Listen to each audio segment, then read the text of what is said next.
حکم آپ اسی کو دیں گے نا جس کو پہلے نماز سکھائی ہوگی، جس کو طہارت کا مسئلہ سکھایا ہوگا، استنجا کرنا آپ نے سکھایا ہوگا، وضو کرنا سکھایا ہوگا کم از کم، پھر نماز کا طریقہ آپ نے سکھایا ہوگا، تبھی تو بچے کو کہیں گے۔ کون باپ ہے جو اپنے بچے کو سکھا رہا ہے؟ اور پھر وہ نبی جو رحمت للعالمین ہے وہ فرما رہے ہیں جب بچہ 10 برس کا ہو جائے تو مار کر نماز پڑھاؤ۔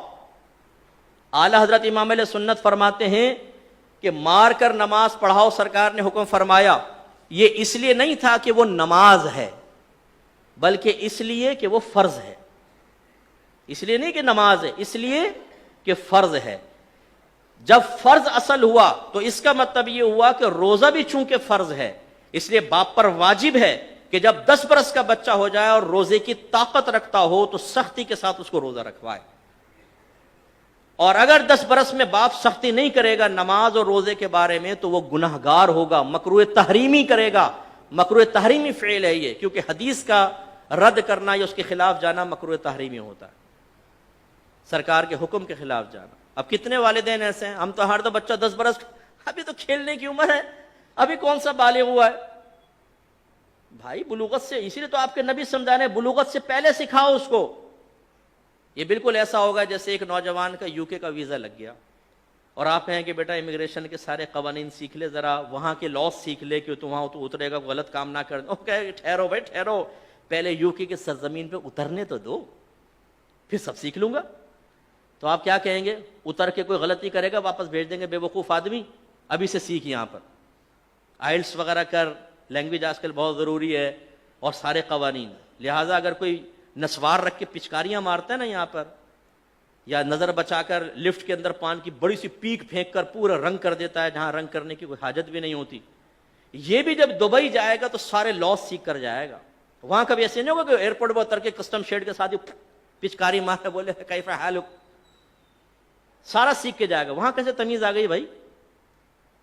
کیوں پہلے آپ نے سیکھا؟ اس لیے کہ مصیبت سے پہلے اس کی پروٹیکشن، اس کے تمام معاملات سیکھنے چاہیے۔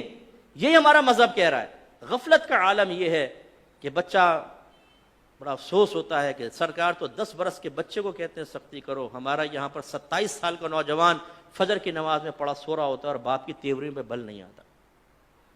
وہی بچہ اگر 5000 کا نوٹ گما کر آ جائے، اوئے ہوئے باپ شرلی پٹاخے کی طرح جائے گا چھت کی طرف۔ 5000 کا نوٹ گما کر آ گیا، دونوں دن 2-4 تماچے مارے گا، چائے لائیں گے تو چائے کو لات مار دے گا، لے جاؤ نہیں کھانے کو دل چاہ رہا۔ 5000 کا نوٹ، او کمبخت جا کر دیکھ کہیں پڑا ہوگا، بیٹے کو 10 دفعہ دوڑائے گا، بڑا بے چین پریشان۔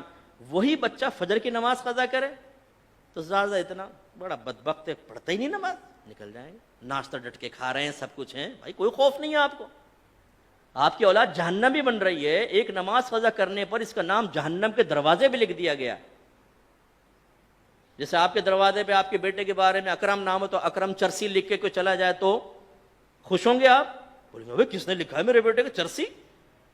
حالانکہ بیٹا ہو بھی نہیں، لیکن چرسی لکھنا ہی آپ کے لیے بڑی تکلیف کی بات ہے۔ اور آپ کے نبی فرما رہے ہیں جس نے نماز جان بوجھ کر قضا کی اس کا نام جہنم کے دروازے پر لکھ دیا جاتا ہے، لیکن باپ نہیں پھڑکے گا۔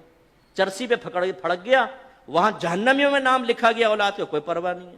بیوی پڑی سو رہی ہے، خراٹے لے رہی ہے ساری رات میں، تھک گئی ہوں جی میں، اس لیے فجر کی نماز نہیں پڑھ رہی، کوئی تیوری میں بل نہیں آتے، بھائی اٹھو نماز پڑھو، گھر میں بے برکتی اور نحوست ہوگی۔ تو معذرت کے ساتھ کتنے ہم میں ایسے بیٹھے ہوں گے کہ جنہوں نے کئی مہینے سے فجر کی نماز نہیں پڑھی ہو؟ کتنے ایسے بیٹھے ہوں گے جن کے کئی سال تک گھر میں قرآن نہیں کھلا ہے، یا اس نے خود نہیں کھولا ہے، فرصت ہی نہیں ہے۔ سیکھیے خدا را، اصلاح کیجئے، احکام شرعیہ عملیہ سیکھیے، اپنے بچوں کو سکھائیے، اس طرح گناہوں کے مطلب لڑکی